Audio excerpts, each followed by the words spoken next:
বিশ্ব বাংলায় আমন্ত্রণ। কাজী সাইদ আছে আপনাদের সঙ্গে। শুরুতেই সংবাদ শিরোনাম। এলডিসি থেকে মসৃণ উত্তরণে বিশ্ব বাণিজ্য সংস্থা এবং পাচারকৃত অর্থ ফেরাতে বিশ্বব্যাংকের সহায়তা চাইলেন প্রধান উপদেষ্টা। জাতিসংঘে সাইডলাইনে বৈঠক। সেপ্টেম্বর মাসের 21 দিনে দেশে প্রবাসী আয় এসেছে $2 বিলিয়ন। বাংলাদেশ ব্যাংকের হালনাগাদকৃত তথ্য।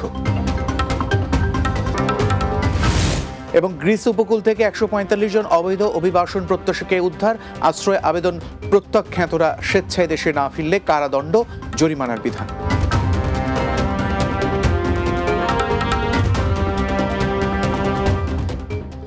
শিরোনাম শুনছিলেন, চলুন বিস্তারিত খবরে।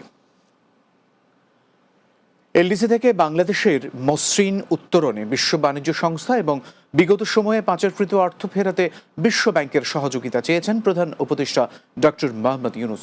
মঙ্গলবার নিউ ইয়র্কে জাতিসংঘ সাধারণ পরিষদের অধিবেশনের ফাঁকে সাইডলাইন বৈঠকে এমন আহ্বান জানান প্রধান উপদেষ্টা।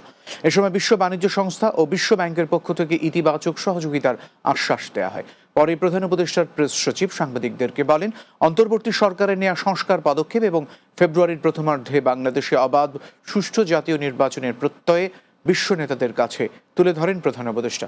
যুক্তরাষ্ট্রের নিউ ইয়র্ক থেকে আলমগীর হোসেনের প্রতিবেদন। মঙ্গলবার যুক্তরাষ্ট্র সফরের দ্বিতীয় দিনে জাতিসংঘ সাধারণ পরিষদের 80তম অধিবেশনে যোগ দেন প্রধান উপদেষ্টা ডক্টর মোহাম্মদ ইউনূস।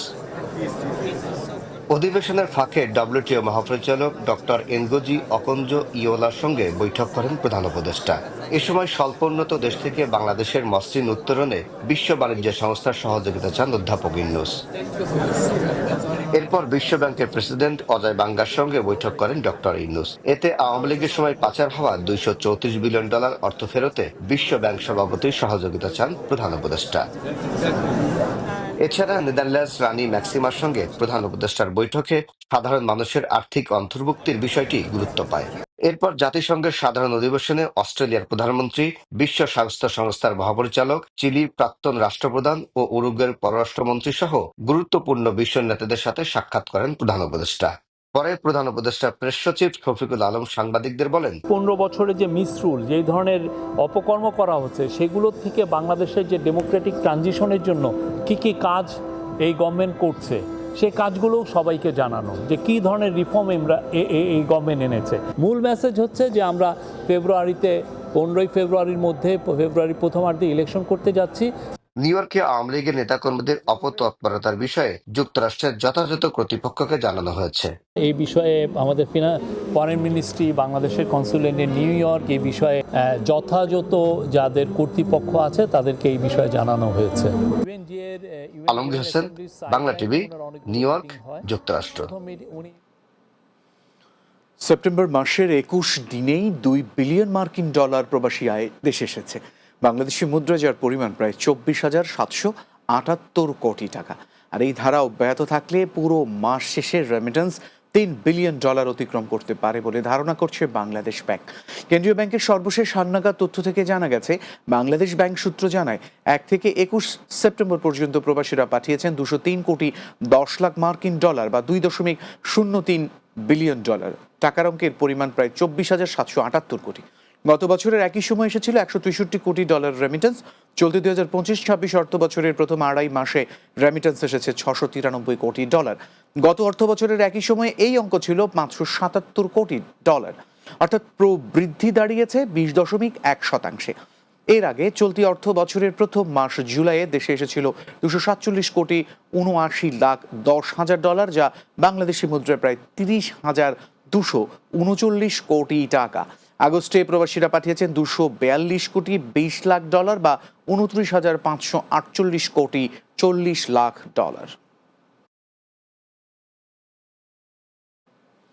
গ্রিস উপকূল থেকে 3 দফা অভিযানে 145 জন অবৈধ অভিবাসন প্রত্যাশীকে উদ্ধার করেছে দেশটির কোস্টগার্ড।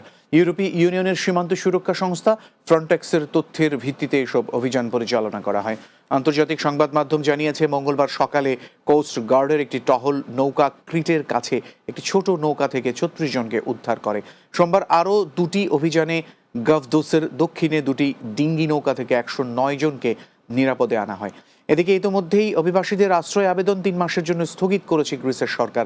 এছাড়াও নতুন আইনে আশ্রয় আবেদন প্রত্যাখ্যাত হওয়ার পর কেউ স্বেচ্ছায় দেশে না ফিরলে কারাদণ্ড ও জরিমানার বিধান রাখা হয়েছে।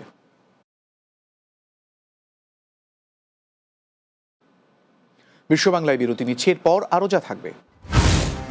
আজারবাইজানে ওআইসি শ্রম কেন্দ্রের মহাপরিচালকের সঙ্গে শ্রম উপদেষ্টার বৈঠক, বিভিন্ন দেশে কর্মরত বাংলাদেশি শ্রমিকদের জীবনমান উন্নয়নে আলোচনা।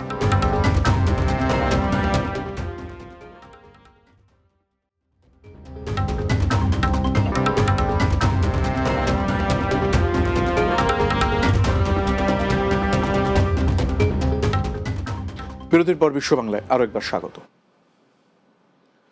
আজারবাইজানের বাকুতে ইসলামী সহযোগিতা সংস্থা ওআইসির শ্রম কেন্দ্রের মহাপরিচালক আজার বাইরামভের সঙ্গে সাক্ষাৎ করেছেন শ্রম, কর্মসংস্থান এবং নৌপরিবহন উপদেষ্টা অবসরপ্রাপ্ত brigadier general doctor M Sakhawat Hossain. মঙ্গলবার অনুষ্ঠিত এই সাক্ষাতে প্রবাসী শ্রমিকদের জীবনমান উন্নয়ন, কর্মক্ষেত্রে নিরাপত্তা নিশ্চিতকরণ, ভিসা এবং অন্যান্য সুবিধা বিষয়ে কারিগরি সহযোগিতা বৃদ্ধির বিষয়ে বিস্তারিত আলোচনা হয়। এ সময় শ্রম উপদেষ্টা বলেন, মধ্যপ্রাচ্য সহ বিভিন্ন দেশে কর্মরত বাংলাদেশি শ্রমিকদের জীবনমান উন্নয়ন, নিরাপত্তা প্রদান, অধিকার আদায় ও অন্যান্য সুবিধা প্রাপ্তিতে ওআইসিভুক্ত দেশগুলোর মধ্যে কারিগরি সহযোগিতা বৃদ্ধি করা প্রয়োজন। চলমান সহাবস্থান সহ একটি স্থিতিস্থাপক, টেকসই ও স্মার্ট পর্যটন বাস্তুতন্ত্রের জন্য নতুন সীমানা তৈরি করতে হবে, এই শিরোনামে চীনে অনুষ্ঠিত হয়েছে forum on tourism Trends and Outlook. 3 দিনব্যাপী এই আন্তর্জাতিক ইভেন্টটি অনুষ্ঠিত হয়েছে গুয়াংশি স্বায়ত্তশাসিত অঞ্চলের গুইলিন শহরে। ফোরামটি যৌথভাবে আয়োজন করে জাতিসংঘের বিশ্ব পর্যটন সংস্থা UNWTO এবং প্রশান্ত মহাসাগরীয় এশিয়া ভ্রমণ সমিতি PATA। চীন প্রতিনিধি MS ইসলাম জানিয়েছেন, ফোরামের অন্যতম আকর্ষণ ছিল জাতিসংঘ পর্যটনের সর্বশেষ ওয়ার্ল্ড ট্যুরিজম ব্যারোমিটার উদ্বোধন। আলোচনার বাইরেও অংশগ্রহণকারীরা গুইলিনের বিভিন্ন সাংস্কৃতিক ও প্রাকৃতিক দর্শনীয় স্থান পরিদর্শন করেন। অনুষ্ঠানে যুক্তরাষ্ট্র, অস্ট্রেলিয়া, ফ্রান্স, সিঙ্গাপুর সহ 20টিরও বেশি দেশ এবং অঞ্চলের নীতি নির্ধারক, বিশেষজ্ঞ ও পর্যটন শিল্পের নেতারা অংশ নেন। সৌদি আরবের জেদ্দায় প্রবাসী সংগঠন ব্রাহ্মণবাড়িয়া জাতীয়তাবাদী ঐক্য পরিষদের উদ্যোগে এক গণসংবর্ধনা অনুষ্ঠিত হয়েছে। সৌদি আরব ব্যুরো প্রধান সোহেল রানা জানিয়েছেন, সংগঠনের সভাপতি সোহেল রানার সভাপতিত্বে অনুষ্ঠান পরিচালনা করেন সাধারণ সম্পাদক আমিনুল ইসলাম। এতে প্রধান অতিথি ছিলেন ব্রাহ্মণবাড়িয়া জেলা বিএনপির সাধারণ সম্পাদক সিরাজুল ইসলাম সিরাজ। প্রধান বক্তা ছিলেন সৌদি আরব পশ্চিমাঞ্চল বিএনপির সদস্য সচিব মীর মনিরুজ্জামান তপন। অনুষ্ঠানে বিশেষ অতিথি ছিলেন নুরুজ্জামান লস্কর তপু, আলাউদ্দিন আহমেদ, গিয়াসুদ্দিন আহমেদ, প্রকৌশলী নুরুল আমিন, টিপু সুলতান, আবদুল্লাহ মহসিন, হাজী সালাউদ্দিন ভূঁইয়া ও শাহ মুস্তাক। এছাড়া বক্তব্য রাখেন হানিস সরকার উজ্জ্বল, রাসেল ভূঁইয়া, জিয়াউর রহমান, শেখ রুবেল, জাহাঙ্গীর আল আমিন, আলম ও জয়নাল। এ সময় উপস্থিত ছিলেন সোহেল কিবরিয়া, নাইম, মাজহারুল আল আমিন সহ আরও অনেকে।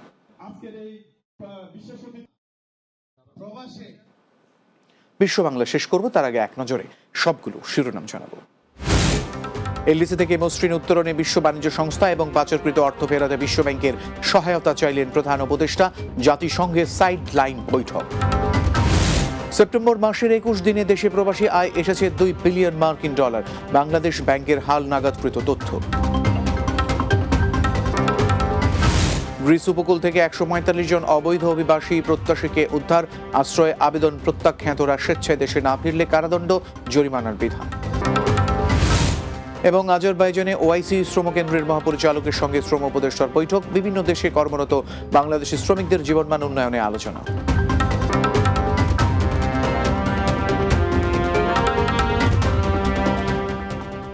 এই ছিল বিশ্ব বাংলায়। ধন্যবাদ এতক্ষণ সঙ্গে থাকার জন্য।